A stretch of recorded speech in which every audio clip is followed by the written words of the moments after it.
हरिहंत सिद्ध सूरी उपाध्याय साधु सर्व अर्थ के प्रकाशी मांगलिक उपकारी हैं।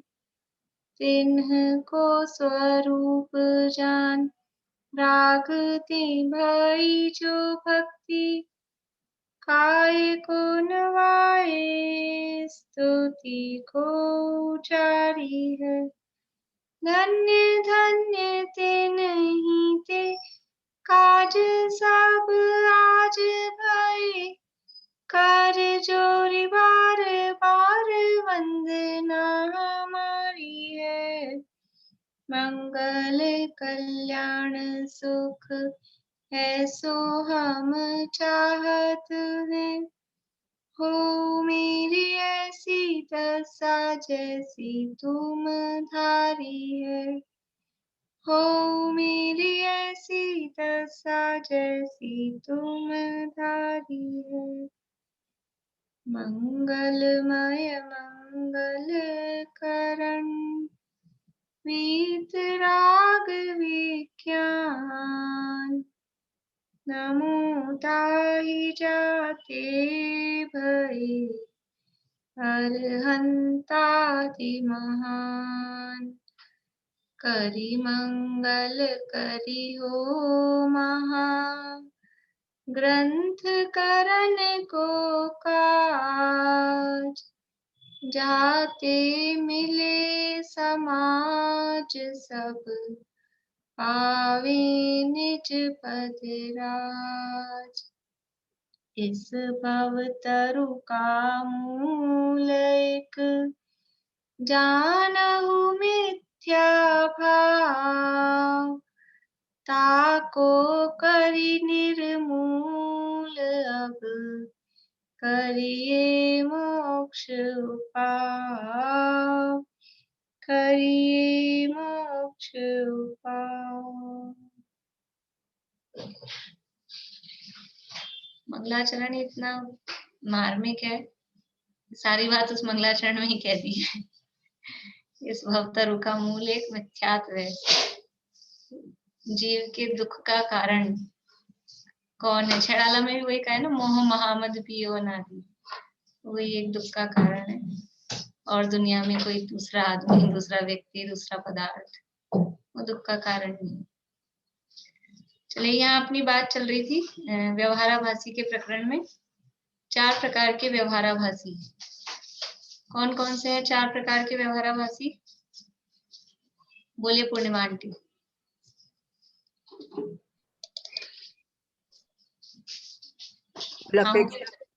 कुल अपेक्षा धर्मधारक व्यवहाराभासी, आज्ञा बिना परीक्षा के आज्ञा अनुसार धर्मधारक व्यवहाराभासी, परीक्षा रहित मतलब, और धर्म बुद्धि से धर्मधारक व्यवहाराभासी, सांसारिक प्रयोजनार्थ धर्मधारक व्यवहाराभासी। बढ़िया। तीसरा चौथा आगे पीछे हो गया। हाँ, ममता अभी बोलिए 4 प्रकार के व्यवहाराभासी।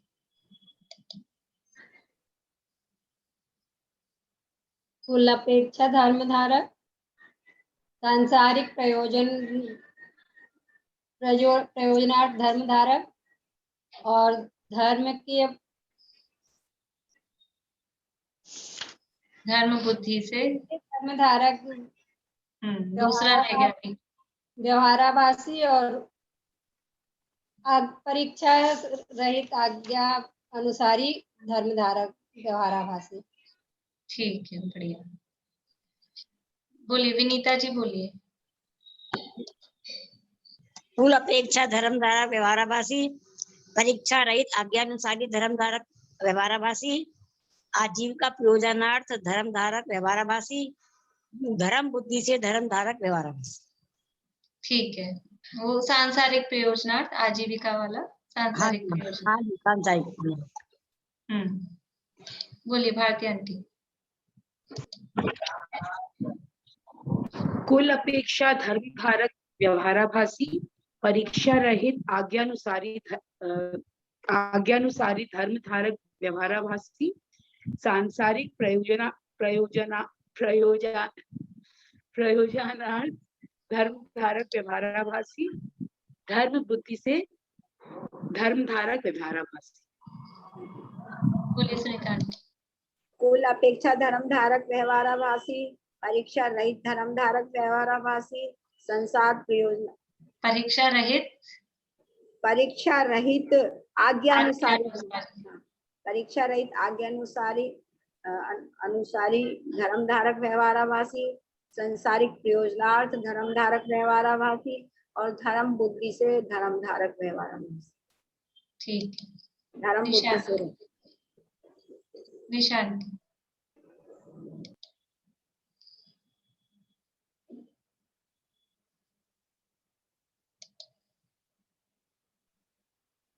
कुल अपेक्षा नामधारी धर्मधारक व्यवहाराभासी, कुल अपेक्षा धर्म धारक। कुल अपेक्षा धर्मधारक व्यवहाराभासी, परीक्षा रहित आज्ञानुसारी धर्मधारक व्यवहाराभासी, सांसारिक प्रयोजनार्थ धर्मधारक व्यवहाराभासी, धर्म बुद्धि से धर्मधारक व्यवहाराभासी। बोलिए मीना चाची। कुल अपेक्षा धर्म धारक व्यवहाराभासी और परीक्षा रहित आज्ञानुसारी धर्म धारक व्यवहाराभासी, सांसारिक प्रयोजनार्थ धर्म धारक व्यवहाराभासी और धर्म बुद्धि से धर्म धारक व्यवहाराभासी। वर्षा भाभी।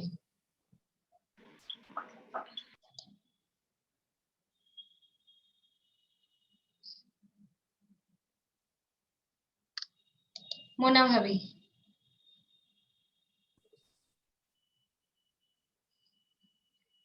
आप म्यूट हो गए, वापस अनम्यूट करिए।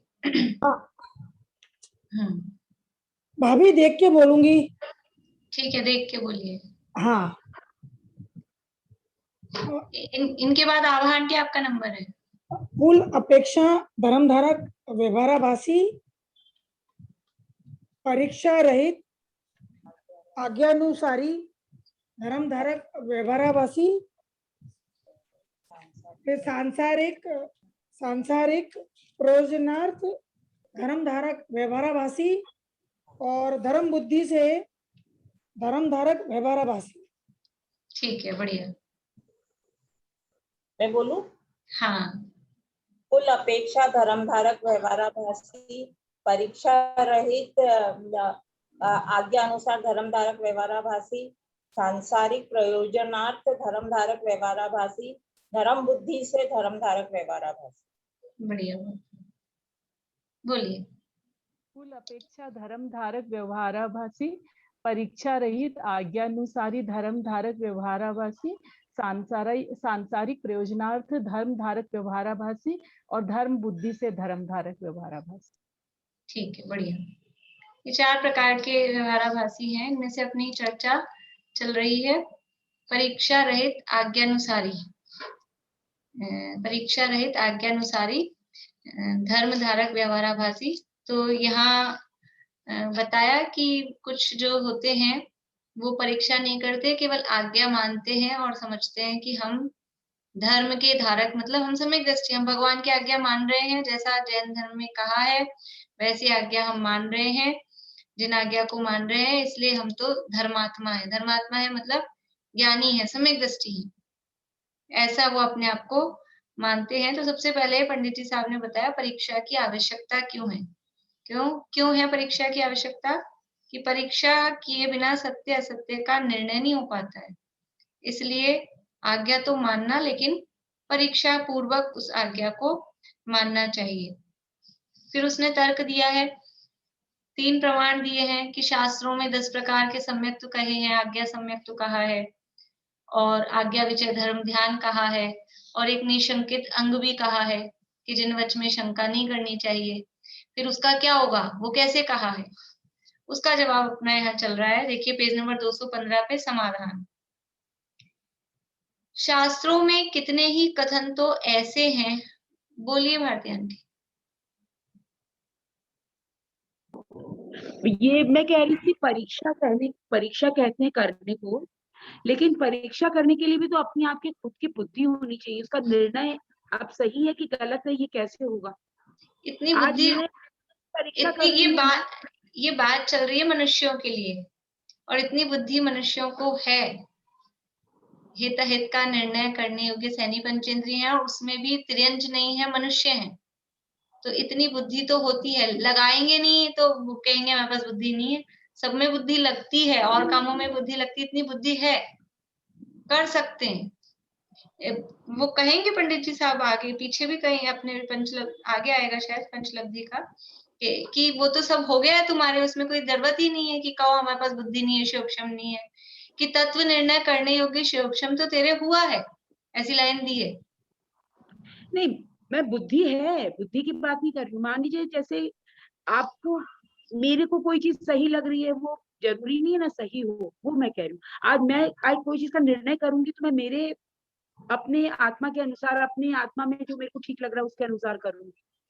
उससे तो पूछ रही थी मैं। उसमें ऐसा है कि हमको सही गलत को पहले निष्पक्ष होके देखना पड़ेगा। हमको क्या सही लग रहा है वो नहीं, एक्चुअल में सही क्या होता है।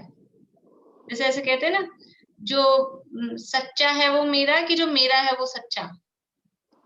तो मेरा है वो सच्चा नहीं है, वास्तव में सत्य क्या है वो तो पता लगता है। हर व्यक्ति को ऐसे तो समझ में आता है कि क्या चीज सही होती है, क्या चीज गलत होती है। खुद को अपने मोह से, अपने राग से वो गलत चीज भी सही लग रही है, वो तीव्र मोह, मतलब समझ लीजिए आवरण है, वो एक अलग बात है। लेकिन इतना तो समझ में आता है वास्तव में कि ये गलत है। इतना तो बंदरों को भी समझ में आता है, कुत्तों को भी समझ में आता है। वो चुरा के कुछ लेकर आता है केला, तो भाग के छुप, मतलब दूर बैठ के खाएगा, और आप खुद उसको अपने हाथ से दोगे तो वहीं बैठ के शांति से खा लेगा। इतना उनको भी समझ में आता है कि क्या सही है क्या गलत है। ऐसा तो ऐसा मनुष्यों को भी वास्तव में समझ में आता है, आना चाहिए। और थोड़ा बहुत अगर इतना भी नहीं समझ आता है कि हम भाई क्या सही माने क्या गलत, थोड़ा सा शास्त्रों को पढ़ के कि कसौटी क्या है, इतना ज्ञान, वो कसौटी का जितना ज्ञान समझ लें कि वीतरागता जैन शास्त्रों के संबंध में, मतलब धर्म के संबंध में, जैन शास्त्री अकेले नहीं, धर्म के संबंध में वीतरागता वो कसौटी है। सोने को परखते हैं तो वो एक कसौटी पत्थर आता है, उस पे घिस के उससे मिलाते हैं। तो हमारे पास में एक कसौटी है वीतरागता की। वीतरागता से मैचिंग मिल रही है तो सत्य है, परीक्षा सही है, नहीं तो नहीं है। परीक्षा करके सोना खरीदते हैं, लेते हैं। आजकल तो अब वो उसमें वो मार्का लगा होता है। जो पुराने जमाने में तो अगर सुनार से, मतलब ऐसे वाला काम होता था, तो बिना परीक्षा किए सोना खरीद लो, और पता लगा सोने के नाम पे क्या हो गया, क्या मिल गया, क्या दे दिया। तो परीक्षा करते हैं, बाहर में भी परीक्षा करते हैं। तो फिर यहाँ पे भी धर्म का मामला ऐसा थोड़ी ना है कि चाहे जो कुछ भी, परीक्षा करते हैं। और इतनी बुद्धि होती है, समझ में आता है। बोलिए वर्षा भाभी। मैं बता रही थी उस समय ना, अनम्यूट ही नहीं हुआ, मतलब म्यूट ही रहा मेरा अच्छा, फोन। ठीक है, बता दूं मैं? बोलिए। कुल अपेक्षा धर्मधारक व्यवहाराभासी परीक्षा रहित धर्म आज्ञानुसारी धर्मधारक व्यवहाराभासी। तीसरे है संसारिक परियोजनार्थक धर्मधारक व्यवहारवासी। और चौथा है कि धर्म बुद्धि से धर्मधारक व्यवहाराभासी। ठीक है, बढ़िया। और निश्चयभासी के पॉइंट्स तो नहीं भूल गए ना आप लोग? मैं पूछ लूंगी कभी भी, ठीक है ना? निश्चय, पता लगा कि आगे बढ़ गए और वो भूल ही गए, ऐसा नहीं होना चाहिए। देखिए थोड़ा सा पढ़ते हैं, अपन आगे बढ़ते हैं, बहुत दिन से यहीं अटके हुए हैं। समाधान 215 पेज पे। शास्त्रों में कितने ही कथन तो ऐसे हैं जिनकी प्रत्यक्ष अनुमान आदि द्वारा परीक्षा कर सकते हैं, तथा कई कथन ऐसे हैं जो प्रत्यक्ष अनुमान आदि गोचर नहीं है, इसलिए आज्ञा ही से प्रमाण होते हैं। वो कह रहा है परीक्षा क्यों करें? शास्त्र, हम परीक्षा करेंगे तो हमको शंका नाम का दोष आएगा, हमारे सम्यक्त्व में दोष आ जाएगा, आज्ञा सम्यक्त नहीं रहेगा। तो क्या कह रहे हैं कि कुछ कथन तो ऐसे होते हैं जो परीक्षा करके कर सकते हैं। कैसे कर सकते हैं परीक्षा? उसके साधन बताए थे। परीक्षा के साधन क्या क्या हैं? परीक्षा के साधन क्या क्या हैं? प्रत्यक्ष, स्मृति, प्रतिविज्ञान, तर्क, अनुमान, प्रमाण, न्याय और अपना विचार चिंतन, ये सब परीक्षा के साधन है। ये सारे परीक्षा, प्रत्यक्ष और अनुमान 2 शब्द यहाँ दिए हैं, लेकिन उसका पूरा खुलासा करेंगे तो ये सब परीक्षा के साधन है। तो कुछ चीजों की तो उनके द्वारा परीक्षा कर सकते हैं, पर कई कथन ऐसे हैं जो वो प्रत्यक्ष भी दिखाई नहीं देते हैं ना। उसमें हम जब प्रत्यक्ष ही नहीं देखा तो स्मृति कहाँ से आएगी, फिर तर्क कहाँ लगाएंगे, प्रतिविज्ञान, अनुमान, वो कुछ भी उसमें नहीं होगा। तो वो प्रत्यक्ष अनुमान आदि गोचर नहीं है, इसलिए आज्ञा ही से प्रमाण होते हैं। वहां नाना शास्त्रों में जो कथन समान हो उनकी तो परीक्षा करने का प्रयोजन ही नहीं है। देखो, परीक्षा किसकी करना, किसकी परीक्षा करें?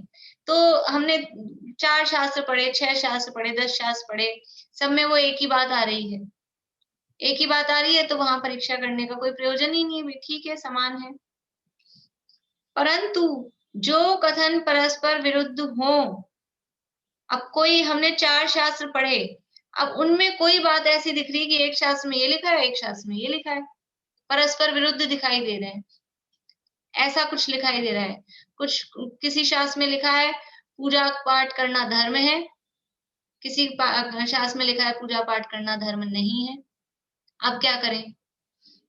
या हमें तो पूजा पाठ करते करते ही मुक्ति हो जाएगी, ऐसा लिखा है। कहीं लिखा है पूजा पाठ करते करते मुक्ति नहीं होगी। अब क्या करें? तो जो कथन परस्पर विरुद्ध हो उनमें से पहले तो हमने देखा कि कौन से कथन विरुद्ध दिखाई दे रहे हैं। तो जो विरुद्ध दिखाई दे रहे हैं उनमें से भी जो कथन प्रत्यक्ष अनुमान आदि गोचर हो उनकी तो परीक्षा करना।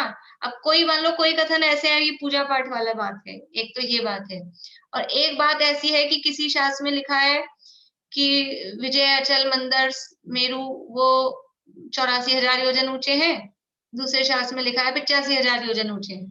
अब क्या करें? विरुद्ध कथन मिल गया। अब हमें तो विरुद्ध कथन मिला है तो हम परीक्षा करनी चाहिए। अब कहाँ जाके परीक्षा करेंगे? धात्रीय खंड में चलेंगे, पुष्करार्ध में चलेंगे, कहाँ जाके नापें? तो वो जो प्रत्यक्ष अनुमान आदि गोचर है उनकी तो परीक्षा करना, लेकिन अब जो प्रत्यक्ष अनुमान आदि गोचर नहीं है उनमें क्या करें? उनकी अलग बताएंगे। लेकिन जो हमको ये चीज तो समझ में आती है, पूजा पाठ करने में धर्म है कि नहीं है, या पूजा पाठ करते करते हम संसार से पार हो जाएंगे कि नहीं होंगे, तो या तो उनकी अपेक्षा समझना, और यदि वो निरपेक्ष बिना अपेक्षा के उसी रूप में लिखा है तो वहां उसको प्रमाणता देना। कहीं शुभ भाव को धर्म कहा हो, शुभ राग को उपादेय कहा हो, अगर ऐसा कथन मिल रहा है कि शुभ राग उपादेय है, वो तो करने योग्य है, वो तो करना चाहिए, तो ये कथन शास्त्र प्रमाण विरुद्ध दिखाई देगा। तो इसमें तो परीक्षा करना, कि परीक्षा कैसे करेंगे? अपनी बुद्धि से भी कर सकते हैं। प्रत्यक्ष समझ में आ रहा है कि राग है वो दुख का ही कारण है, पूजा करते करते मोक्ष नहीं जा सकते हैं, ये भी छोड़ना पड़ेगा। आचार्य उपाध्याय को भी अपना पद छोड़ना पड़ता है, वो पोस्ट है, और सामान्य साधु होकर तब निर्भर होकर मुक्ति जाया जा सकता है। तो ये काम करते करते तो मोक्ष नहीं जा सकते हैं। तो ये प्रत्यक्ष भी समझ में आ रहा है, फिर उसमें कुछ तर्क लगाएं, कुछ हम और अपनी विचार करें तो वो समझ में आता है। तो जो कथन परस्पर विरुद्ध हो उनमें से जो कथन प्रत्यक्ष अनुमान आदि गोचर हो उनकी तो परीक्षा करना, और जो प्रत्यक्ष अनुमान आदि गोचर नहीं है उनमें क्या करना? तो कह रहे हैं जिन शास्त्रों के कथन की प्रमाणता ठहरे उन शास्त्रों में जो प्रत्यक्ष अनुमान गोचर नहीं है ऐसे कथन किए हो उनकी भी प्रमाणता करना। जो बातें हमारे अनुमान के, हमारे प्रत्यक्ष के गोचर नहीं है, उसमें किस शास्त्र की बात मानना, कौन सी बात मानना? कि जिन शास्त्रों में हमने परीक्षा करी, जो बातें हमारे प्रत्यक्ष जानने में आ सकती थी, जिनकी हम परीक्षा कर सकते थे, उनकी हमने परीक्षा करी, और जिन ग्रंथों में वो वाली बातें सही निकली परीक्षा करने के बाद, तो उनमें उनकी वो बातें भी सही मानना जिनकी हम परीक्षा नहीं कर सकते हैं। समझ में आ रही? जैसे कि हमने किसी दुकान से हमने सामान खरीदा, तो कुछ चीजें तो ऐसी होती हैं खुली वाली होती हैं, तो अपन उनको देख सकते हैं। हमने उस दुकान में खुला जो भी एक तो पैकेट बंद होती है चीजें और एक खुली भी होती है, तो हमने खुली वाली चीजें देखी। और वो करता क्या है, गेहूं लेने जाओ या कुछ भी ऐसे चीजें लेने जाओ तो वो पूरा का पूरा कट्टा थोड़ी ना अपने को खोल के दिखाता है पूरी बोरी। वो तो कोई सैंपल खुला हुआ जो होता है उसमें से दिखा देता है कि ये देखो ऐसा है। तो जो खुला हुआ है उसकी हमने परीक्षा कर ली, तो जो खुली हुई चीज की परीक्षा कर ली और उस दुकान में हमने 4 चीजें देखी और चारों चीजें बढ़िया थी, उसकी अच्छी क्वालिटी की थी, तो हमको विश्वास हो जाता है कि इसकी जो चीज पैक है, पैकेट वाली है, वो भी उसकी चीज अच्छी होगी, सही होगी। उसकी हमको रेट का विश्वास हो जाता है कि ये बहुत यानी सही रेट लेता है, इसकी चीज सही है, खराब नहीं होती है, तो उस हिसाब से हमको विश्वास होता है कि नहीं होता है। तो ऐसे ही जिन शास्त्रों में जिन बातों की हम परीक्षा कर सकते थे उन बातों की हमने परीक्षा की और वो सत्य निकली, तो उन शास्त्रों में जिन बातों की हम परीक्षा नहीं कर पा रहे हैं वो बातें भी सत्य ही होंगी, ऐसा हमको निर्णय बन जाता है कि जो ये बात गलत नहीं बोल रहा है उसकी वो बात भी गलत नहीं होगी। समझ में आ रही है? 2 तरह के कथन हमको मिले, एक की हम परीक्षा कर सकते हैं, एक की हम परीक्षा नहीं कर सकते हैं। तो जिनकी कर सकते हैं उनकी तो कर ही लेंगे, उनमें तो प्रॉब्लम ही नहीं है। लेकिन जिनकी नहीं कर सकते उनमें किसको माने, कि जिनकी परीक्षा करके हमने देखा वो शास्त्र हमको निर्णय में आ गए, तो उनके ये वाले जिनकी हम परीक्षा नहीं कर सकते हैं वो वाले कथन भी उनके सत्य मानना। प्रमाणता करना मतलब यही है ना कि उनको मान लेना, मतलब हाँ, प्रमाणता मतलब ये सही है, हाँ। सत्य है ऐसा। देखिए फिर से पढ़ते हैं एक बार। वहां नाना शास्त्रों में जो कथन समान हो उनकी तो परीक्षा करने का प्रयोजन ही नहीं है, परंतु जो कथन परस्पर विरुद्ध हो उनमें से जो कथन प्रत्यक्ष अनुमान आदि गोचर हो उनकी तो परीक्षा करना। वहां जिन शास्त्रों के कथन की प्रमाणता ठहरे उन शास्त्रों में जो प्रत्यक्ष अनुमान गोचर नहीं है ऐसे कथन किए हों उनकी भी प्रमाणता करना, तथा जिन शास्त्रों के कथन की प्रमाणता न ठहरे उनके सर्व ही कथन की अप्रमाणता मानना। जिनका अपने को परीक्षा करके देखा और इनकी बात सही नहीं प्रतीत हो रही है तो उनके सर्वी कथन अप्रामाणिक।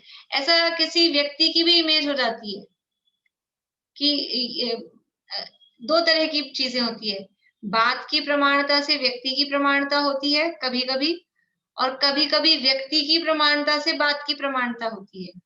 जैसे कि कोई बात हमने किसी को कही तो अपन सबसे पहले तो कोई अगर वो बात ऐसी है तो ठीक है, मतलब उसको अपन मानेंगे।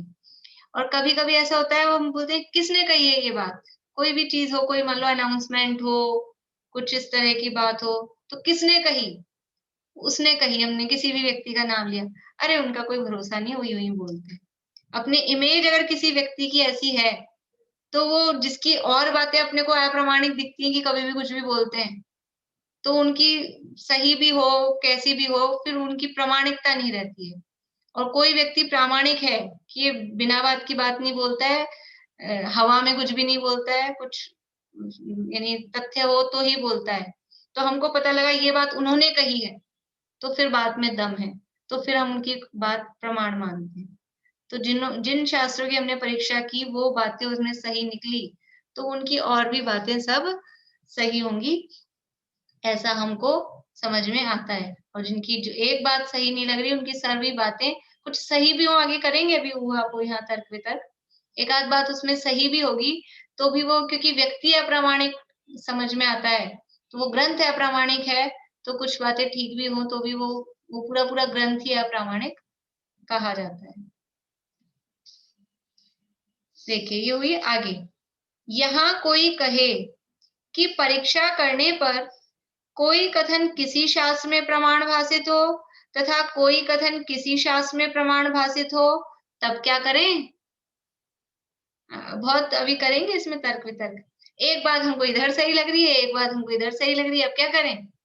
अब बाहर तो अपन ऐसे कर सकते हैं, एक चीज इस दुकान से ले लो, एक चीज उस दुकान से ले लो, जहाँ जहाँ सही मिल रही हो, पर यहाँ तो धर्म का मामला है, तो किसकी माने, किसको सही माने? कोई कहीं प्रमाणित दिख रही है, कोई कहीं प्रमाणित दिख रही है। देखिए समाधान, जो आप्त भाषित शास्त्र हैं, ये भाषित शब्द है, ये भाषित होना चाहिए, भाषित षटकोण वाला होना चाहिए।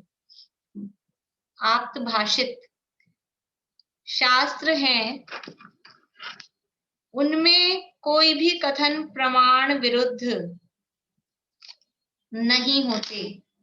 जो आप्त भाषित, भाषित का मतलब है उनके द्वारा कहे गए, और भाषित है ना, तो भाषित तो ऐसा लगता है आभास हो रहा है, भाषित शब्द तो ऐसा लगता है ना हमको आभास हो रहा है, तो भाषित, भाषित मतलब उनके द्वारा कहे गए, उच्चारण किए गए। आप्त किसको कहते हैं?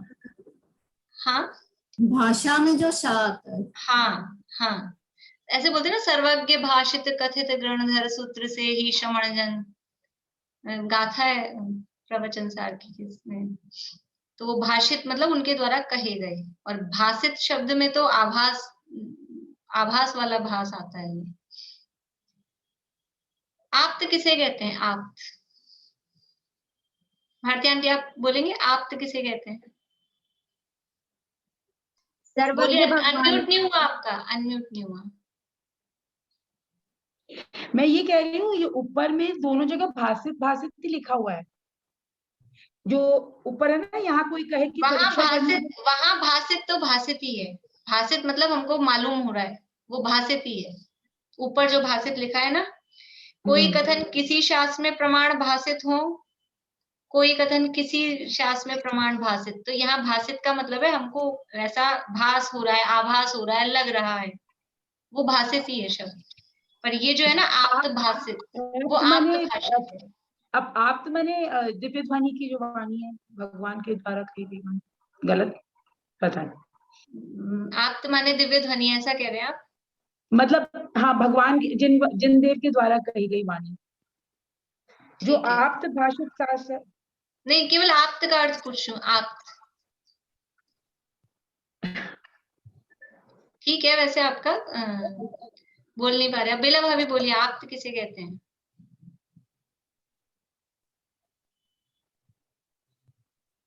सर्वज्ञ की वाणी को आप कहते हैं, आगम में जो कहा गया।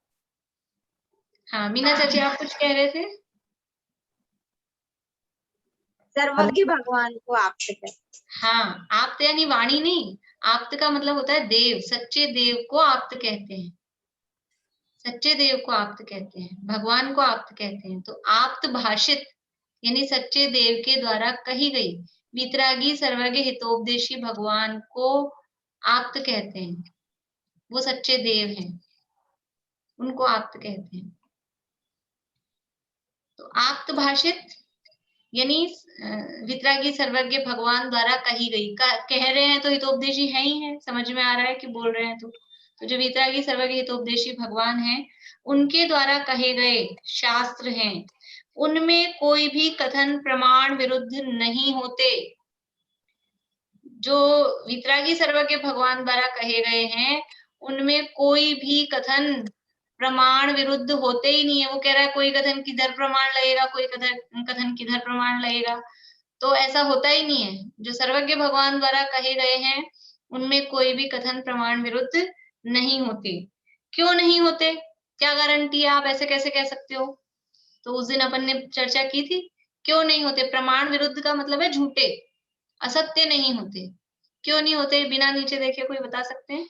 अपन ने चर्चा की थी उस दिन भी, बोले निशा आंटी। एक्चुअली मैं उस दिन तो नहीं थी, लेकिन उनके राग द्वेष ही नहीं है, तो उनके जो कथन होंगे वो क्यों ऐसे होंगे, वो जो कहेंगे वो सही कहेंगे, क्योंकि राग द्वेष के कारण ही हमारे राग द्वेष तो नहीं है, लेकिन मैं जानती ही नहीं हूँ, तो फिर है तो सर्वज्ञ भी है ना, सब कुछ जानते हैं, प्रत्यक्ष तो है ही, सर्वज्ञ हितोपदेशी सर्वज्ञ है। बढ़िया, क्योंकि वो वीतरागी हैं और सर्वज्ञ हैं। देखिए वही तर्क यहाँ दे रहे हैं। हाँ, वीतरागी हैं वो। हाँ, राग द्वेष नहीं अर्थात वीतरागी हैं और सर्वज्ञ हैं। तो जो आप्त भाषित शास्त्र हैं, उनमें कोई भी कथन प्रमाण विरुद्ध नहीं होते, क्योंकि या तो जानपना ही ना हो, मतलब अज्ञान है, अल्प ज्ञान है, अज्ञान है, जान ही नहीं रहे हैं, सर्वज्ञ नहीं है। जानपना नहीं हो मतलब सर्वज्ञ नहीं है, जान ही नहीं रहे हैं। तो या तो जानपना ना हो, ये पहली बात, अथवा राग द्वेष हो। दो कारणों से असत्य बोला जाता है। झूठ बोलने के दो कारण हैं, या तो अज्ञान होगा, जानते ही नहीं है तो झूठ बोल देंगे, या फिर राग द्वेष होंगे तो झूठ बोलेंगे। तो या तो जानपना ही ना हो अथवा राग द्वेष हो तब असत्य कहें। सो आप तो ऐसे होते नहीं। क्यों नहीं होते? क्योंकि वो सर्वज्ञ है और वीतरागी है। सर्वज्ञ है इसलिए पूर्ण जानना उनके, और आगे पीछे भी नहीं, सब एक साथ हो रहा है। पूर्ण तो जान रहे हैं लेकिन क्रम क्रम से जान रहे हैं, तो वो बात तक का जब तक जानेंगे तब तक तो अज्ञान रहेगा ना। तो ऐसा है ही नहीं, एक साथ युगपत संपूर्ण लोकालोक और त्रिकालवर्ती समस्त बातों को जान रहे हैं। तो जानपना है, सर्वज्ञ है, और राग द्वेष है ही नहीं, वीतरागी हो गए हैं। इसलिए झूठ बोलने का कोई कारण समझ नहीं आता। अब किस कारण से झूठ बोले, असत्य अप्रामाणिक किस कारण से बोले? कि दो ही कारण से अप्रामाणिक बोला जाता है। सो आप ऐसे होते नहीं, तूने परीक्षा भले प्रकार नहीं की है इसलिए भ्रम है। डांट लगा रहे हैं, वो कह रहा है कहीं इधर प्रमाण भाषित हो रहा है, कहीं इधर प्रमाण भाषित हो रहा है। तो ऐसा होता नहीं दुनिया में, क्योंकि जो सर्वज्ञ भगवान द्वारा कहे गए शास्त्र हैं वहां सब कथन प्रमाणिक ही होते हैं। वहां अप्रामाणिकता का कोई काम ही नहीं है। तूने परीक्षा सही नहीं की कि तेरे को कोई बात इधर सर्वज्ञ भगवान वाले शास्त्रों में भी अप्रामाणिक दिख रही है और कोई बात कहीं प्रमाणिक दिख रही है। ऐसा होता ही नहीं है कि तेरी आंख की गड़बड़ी है, तेरे ज्ञान की गड़बड़ी है, तेरी बुद्धि की गड़बड़ी है। भगवान की बात में, शास्त्रों में गड़बड़ी नहीं है। देखिए आगे एक पैराग्राफ और ले लेते हैं, 216 पेज पे। फिर वह कहता है छद्मस्त से अन्यथा परीक्षा हो जाए तो वह क्या करे? हम तो छद्मस्त हैं। हाँ, वो आपका जो प्रश्न था, अभी हमसे कुछ भी गड़बड़ परीक्षा हो जाए हम क्या करें? देखिए समाधान, सच्ची झूठी दोनों वस्तुओं को कसने से और प्रमाद छोड़कर परीक्षा करने से तो सच्ची ही परीक्षा होती है। ये प्रमाद बोल रहा है कि हमसे गलत हो जाएगी तो क्या करें? यदि हम पुरुषार्थ पूर्वक बिल्कुल उत्साह से मतलब कि हम ध्यान से करेंगे तो गलत होगी नहीं। ये तो हमारी अरुचि और हमारा प्रमाद है कि ठीक है हमसे गलत हो रही है, कि करना नहीं चाहता है, उसके बहाने हैं ये। सच्ची झूठी दोनों वस्तुओं को कसेगा, देखेगा और प्रमाद छोड़कर परीक्षा करेगा तो सच्ची ही परीक्षा होती है। दुनिया के कामों में ऐसा प्रमाद नहीं चलता है। कहा ना, सोना खरीदने जाए तो जरा सा भी प्रमाद, एक आध आदमी को साथ लेके जाते हैं जिनको ज्यादा नॉलेज होती है कि आप समझते हो, आप चलो हमारे साथ। ऐसा नहीं होता। कपड़ा भी लेने जाते हैं, वो तो चलो बहुत ज्यादा महंगी चीज नहीं है, उसमें भी पूरा विचार करते हैं कि कौन सा सही है, कौन सा गलत है, क्या सही है, क्या अच्छा है, क्या खराब है। तो सच्ची झूठी दोनों वस्तुओं को देखते हैं, कसते हैं। झूठा कोई भी लेवल लगा के चलती क्यों नहीं है चीजें? कोई भी कंपनी का लेवल लगा देंगे क्योंकि हर आदमी परीक्षा करके खरीदता है। वो कहावत ही 2 पैसे की हांडी लेते हैं, भले अब 2 पैसे की जगह 100 रुपए की हो गई हो लेकिन ठोक बजा के उसको भी अच्छी तरह ऐसे नहीं खरीदते कुछ भी। तो यहाँ धर्म के मामला ऐसे ही दिखाई देता है, कुछ भी चलेगा धर्म में, ऐसा नहीं है। तो यदि सच्ची झूठी दोनों वस्तुओं को कसेगा और प्रमाद छोड़कर वास्तव में परीक्षा करना चाहता है तो प्रमाद छोड़कर परीक्षा करेगा तो सच्ची ही परीक्षा होती है, सच्ची ही। ऐसा नहीं है तो भी फिर भी कदाचित हो जाए झूठी। यदि आप सही तरह से करोगे तो सच्ची ही होगी। जहां पक्षपात के कारण भले प्रकार परीक्षा न करे वहीं अन्यथा परीक्षा होती है। अब पहले से तुमको कोई पक्षपात है कि तुमको वो सही लग रहा है तो फिर तुम परीक्षा में ढील दोगे तो ही अन्यथा परीक्षा होगी। अदरवाइज यदि प्रमाद छोड़कर और सच्ची झूठी दोनों वस्तुओं को सामने रख के यथार्थ देखोगे तो सच्ची ही परीक्षा होती है। तथा वह कहता है कि शास्त्रों में परस्पर विरुद्ध कथन तो बहुत हैं, किन किन की परीक्षा की जाए। आफत लग रही है उसको। हम तो आज्ञा मान के चल रहे थे, वो अच्छा आसान काम है, आंख बंद करो, भगवान की आज्ञा, मान लो छुट्टी। अब किस किस की परीक्षा करें, कैसे परीक्षा करें? बुद्धि लगाने में जोर आता है। बुद्धि लगाना कठिन काम लगता है। बुद्धि वाले काम नहीं होते हैं लोगों से। आंख मीच के कोई काम करा लो तो ठीक है। सब तरह के लोग होते हैं, जैसे कुछ रटने वाले लोग होते हैं, उनको रटा लो तो रट लेंगे, बुद्धि नहीं लगाई जाती है। और कुछ लोग होते हैं उनसे रटा नहीं जाता है, आप हमको समझा दो, हमसे रटा नहीं जाएगा। सब तरह के लोग होते हैं। अब इसको बुद्धि लगाने में जोर आ रहा है तो तर्क पे तर्क दिया जाता है। बोलिए भारती आंटी। नहीं, मैं कह रही थी कि जैसे कई बार, जैसे मैं मेरा पर्सनल बोल रही हूँ, जैसे पहले मेरे को कई चीजें जो सच्ची लगती थी अब समझ आ रही क्यों गलत है, तो उस समय भी मैं परीक्षा करके तर्क करके, लेकिन उस समय मेरे को वो ठीक लगती थी। तो कंफ्यूजन है मगर, क्योंकि पहले वो चीजें एकदम सही लगती थी जो मैं करती थी, तो वो और अब मैं अपनी कसौटी गलत होगी, अपनी कसौटी झूठी होगी तो क्या करें? वही मैं कह रही हूँ। अब जैसे जैसे समझ रहे हैं तो अपनी गलतियां भी समझ में आ रही कि हाँ मैंने पहले ये इस चीज में मैं फंस गई थी, ऐसे मैंने गलत सोचा था। लेकिन परीक्षा करना भी, शास्त्र भी तो सच्चे मिलने चाहिए ना। तो वो परीक्षा, सही बात है। तो वो खुद की ही, मतलब वो जो कसौटी है ना, अपने को वो सही देखना पड़ेगा। कसौटी का निर्णय सही, जैसे गुरुदेव श्री थे, तो गुरुदेव श्री धार्मिक थे, शुरू से ही धार्मिक थे वहां पे भी, और उन्होंने विवाह भी नहीं किया, दीक्षा ले ली। लेकिन फिर भी उनको, उनकी बुद्धि, मतलब उनका दिमाग ये चलता था कि हमने दीक्षा इसलिए ली है कि हम ये पात्र रंगते रहें। बोले पात्र रंगने के लिए हमने दीक्षा ली है? तो उन्होंने अपने गुरु से कहा कि क्या हमने पात्र रंगने के लिए, वो पात्र रंगना पड़ता था उनका, वो जो होता था ना आहार जिसमें लाते थे, वो उसको रंगना वंगना पड़ता है वहां पे, मतलब वो सब, तो वो सही रहता है। तो बोले हमने कि ये पात्र रंगने के लिए दीक्षा ली। हमने दीक्षा तो आत्मा के, मतलब कल्याण के लिए, हम आत्मा का ध्यान कर सके, आत्मा को प्राप्त कर सके, वो उनका लक्ष्य वही था वहां पर भी।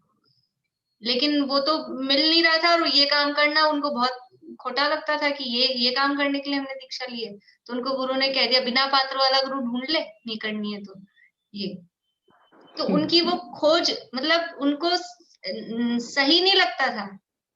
यदि बुद्धिशील होता है व्यक्ति तो उसको समझ में आता है कि हमने यही काम करने के लिए किया है, कि हमारा मतलब इसीलिए हमने जिस उद्देश्य से ये काम किया था, तो क्या हमारा यही उद्देश्य था? तो यदि हम धर्म ग्रहण कर रहे हैं तो हमारा उद्देश्य क्या है? क्या उद्देश्य है? कि सुखी होना, ये त्रिभुवन में जीवनंत सुख चाहे। और धर्म तो स्पेशली इसीलिए धारण करते हैं कि सुखी हो। तो हमने जिसको सच्चा धर्म मान रखा है, और तो क्या हम उसको फॉलो करके सुखी हुए क्या, या हमको रास्ता भी दिखाई दे रहा है क्या? थोड़ी सी बुद्धि ऐसा हम चलाएं, और खाली वो क्रियाएं कर करके, यानी व्यक्ति ये फील ही नहीं करना चाहता है कि इन क्रियाओं में हमको आकुलता हो रही है, हम दुखी हो रहे हैं। वो जो भी आडंबर, जो भी क्रियाएं जैसी भी धर्म के नाम पे की जा रही हैं, तो क्या उससे हम सुखी हो रहे हैं क्या? क्योंकि धर्म किसे कहते हैं? कि जो जीव को दुख से निकालकर उत्तम सुख में स्थापित करे, उसका नाम धर्म है। परिभाषा हम नहीं भी जानते हो तो भी किया तो इसीलिए जाता है ना, धर्म करके हम सुखी होंगे। अंदर भावना, प्रयोजन तो यही रहता है ना। कोई भी काम करता है ना व्यक्ति, लौकिक इसीलिए कार्य तो करता है। हाँ, लौकिक कार्य भी तो इसीलिए करते हैं कि सुखी होना है, नहीं तो सुबह क्यों से सो के करते हैं? उठते भी किस लिए है? कि सुखी हो जाए। हाँ। सोते सोते थक जाते हैं। सारे काम सुबह से उठ के, एक एक काम छोटे से लेके बड़े से बड़ा काम, वो सुखी होने के लिए करते हैं। तो वहां हम बुद्धि लगाते हैं, कि लगाते नहीं है ना, कि ये काम कर करके हम सुखी हो रहे हैं क्या। और धर्म तो स्पेशली सुखी होने के लिए किया जाता है। तो इतनी सी थोड़ी सी वो बुद्धि लगाएं तो सत्य असत्य का निर्णय कर सकते हैं। पर वो रहता है कि सही कसौटी अपनी गलत हो जाती है तो फंसा रहता है। अब कुछ आप समझो कि आपका भाग्य है कि उदय, और कसौटी गलत मिल जाए, फंसा रहे व्यक्ति, वो भी उसमें साथ में समझ लो चलता है। हम इस मामले में समझ लीजिए भाग्यशाली हैं अपने को, हमको अपने भाग्य पर थोड़ा सा वो होना चाहिए कि इतना अपने को मिल गया, इतना बुद्धि भी हमें मिल गई और सही हमको कसौटी भी मिल गई, सही मार्ग भी मिल गया, तो बहुत सारा काम तो अपना हो गया। अब क्या करना है कि वो असली काम बस वही करने को बचा है, वो कर लेना चाहिए, बिल्कुल कर लेना चाहिए, आज ही कर लेना चाहिए, अभी कर लेना चाहिए। समय का कोई भरोसा नहीं है, कुछ पता नहीं है। चलिए फिर ये अगला प्रश्न कल बाद में ले लेंगे, बाद में ले लेंगे, इसमें अभी इतना ही रखते हैं। ये क्वेश्चन आंसर सुनते भी ना ऐसे लगता है कि सब कुछ ऐसे जितना निकाल सकते, तो ये वाला 7वां अध्याय तो ऐसे ही लगता है, पूरा सुन सुन के पढ़ के हर एक लाइन कैसे सिखा रहे हैं, समझा रहे हैं। एक एक बात, मतलब वो क्या कह सकता है, एक एक तर्क, मतलब अपने को तो, अपन तो इसमें भी बुद्धि नहीं चला रहे, अपने दिमाग में तर्क, अगर थोड़ी बुद्धि चलाए तो अपने दिमाग में तर्क आएंगे, जैसे आए अभी, जैसे जो कुछ भी थोड़ा फील करते तो लगता ही है ना ऐसा, तो जो तर्क अपने दिमाग में आ सकते हैं कि आए हैं, वो सारे उन्होंने पहले से यहाँ रख दिए कि क्या क्या कह सकता है, हमको बोलने का कोई अवसर नहीं, मतलब उन्होंने कोई ऐसा नहीं छोड़ा कि पढ़ने वाले को बाद में अब लगे क्या जवाब दूं, क्योंकि उन्होंने सारे जवाब पहले दे ही दिए। बिल्कुल, इसीलिए वो विचक्षण प्रज्ञा के धनी थे, उनकी बुद्धि कुछ अलग ही थी थोड़ा जी साहब की। सच में ये वाला अध्याय पढ़ के तो मुझे बहुत ही ऐसे, पहले जब मैंने स्टार्ट किया था ये ग्रंथ, मतलब तो मुझे तो कुछ पता भी नहीं था ऐसे कि क्या पढ़ रहे हैं क्या नहीं। अब ऐसे लग रहा है कि मतलब अब सच में ऐसे लगता है कि आगे मालूम नहीं और कितना लिखना। अभी तो 220, अभी आने वाला 220 नंबर पेज, व्यवहाराभासी धर्म धारकों की सामान्य प्रवृत्ति। ये तो बिल्कुल ऐसा लगेगा कि हमको देख के हमारी फोटो वीडियो रील बना दी है यहाँ पे। जैसे जैसे पढ़ते जा रहे हैं ना, बड़ा बहुत अलग ही अनुभूति होती है। बहुत बढ़िया, चलिए बोलिए। कल अपनी बात हुई थी व्याप्ति वाला और लेने की, मुझे लगा कि हो गया है, 2-3 दिन चल गया है, इसलिए आज आगे बढ़ने का मूड हो गया। आप लोगों ने सोचा कुछ व्याप्ति, बताइए, आपने कुछ सोचे हो? अन्वय और व्यतिरेक वाला मेरे को समझना था। जैसे ये समझ में आया कि जहां जहां राग है वहां वहां जीव है, तो ये व्यतिरेक व्याप्ति है क्या? नहीं, अन्वय का देखो बहुत ज्यादा ऐसा, मुझे भी, जैसे जहां जहां ज्ञान है वहां वहां आत्मा है, जहां जहां आत्मा है वहां वहां ज्ञान है, दोनों ऐसा लगा, तो ये कहलाएगी अन्वय व्याप्ति। फिर भी प्रॉपर डेफिनेशन और मैं देख के बताऊंगी, लेकिन जैसे जहां जहां धुआं है वहां वहां अग्नि है, और जहां जहां अग्नि नहीं है वहां वहां धुआं भी नहीं है। समझ में आया? जहां जहां धुआं है वहां वहां अग्नि है, लेकिन जहां जहां अग्नि नहीं है वहां वहां धुआं भी नहीं है, क्योंकि अग्नि के बिना धुआं नहीं होता है। तो ये नहीं है वाली जो आएगी व्यतिरेक व्याप्ति कहते हैं इसको। ऐसे तो थोड़ा न्याय शास्त्र का प्रकरण है। ये भी तो कह सकते हैं कि जहाँ अग्नि है वहां जरूरी नहीं है कि धुआं हो। हाँ, तो वो उधर से व्याप्ति बनेगी नहीं ना, जहां जहां अग्नि है वहां वहां धुआं है, ये व्याप्ति नहीं बनेगी, वो व्यतिरेक भी नहीं होगा, अन्वय भी नहीं होगा उसमें। जहां जहां अग्नि है वहां वहां उष्णता है, ये व्याप्ति बनेगी।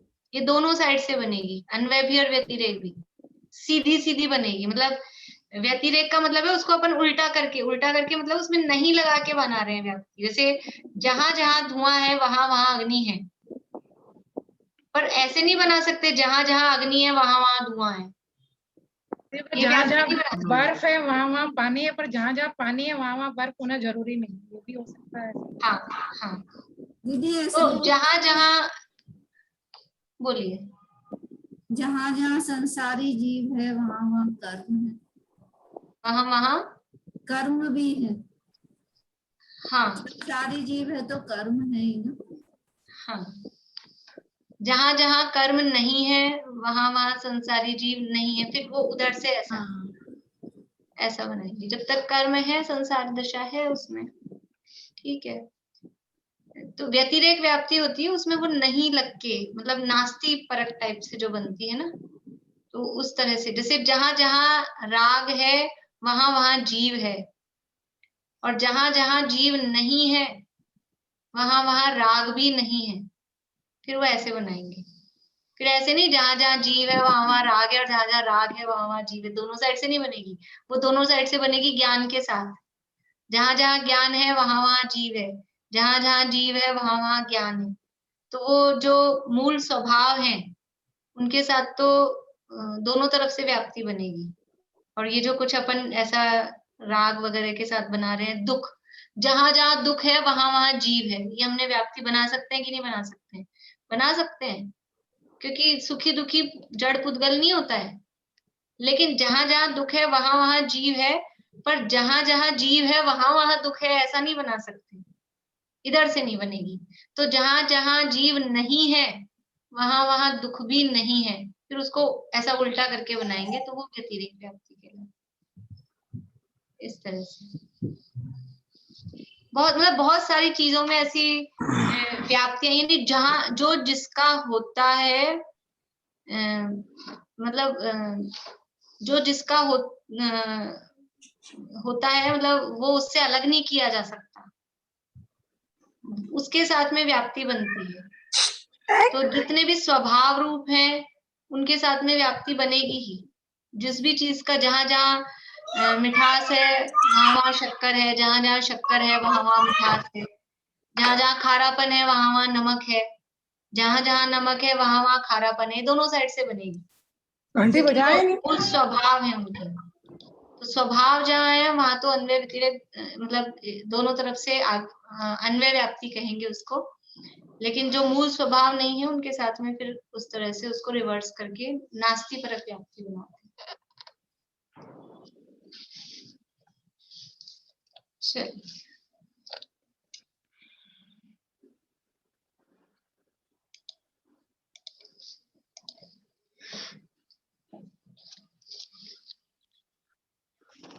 मन हर मदन तन वरन सुवरन सुमन सुमन समान ही, धन धान्य पूरित संपदा अगणित कुबेर समान थी। उर्वशी सी अंगनाई संगिनी संसार की, श्री कुंत जिन तृण सम तजीरी राह भव दधि पार की।